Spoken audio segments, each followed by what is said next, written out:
Irène Frein n'a jamais oublié ses racines bretonnes. Elles furent d'ailleurs à l'origine de son premier livre publié en 1979, Quand les Bretons peuplaient la mer. Mais comme tous les Bretons, elle a toujours eu soif d'aventure, de liberté et d'évasion.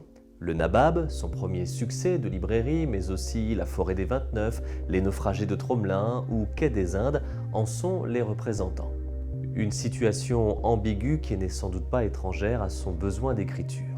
Voici le nouveau livre d'Irène Frein, Un crime sans importance, incontestablement son titre le plus personnel, dans lequel elle nous raconte sa sœur, Denise, assassinée un matin d'été, seule, dans sa maison, dans une coquette petite commune de la région parisienne. Et l'auteur de tenter de comprendre ce qu'on a cherché à lui cacher. Car du crime à proprement parler, à la chape de plomb qui a été posée dessus, difficile de savoir ce qui est le plus douloureux. L'opacité de la police, la mise à l'écart imposée par sa propre famille, les mensonges des officiels locaux, Irène Frein n'élude rien. À travers le destin tragique de sa sœur, elle met en lumière tous ceux qui ont à se battre contre une injustice impassible et inhumaine. Voilà un livre fort, sélectionné dans plusieurs prix littéraires, un livre tout en nuances, une chronique du silence et de l'injustice ordinaire, écrit pour l'amour d'une sœur.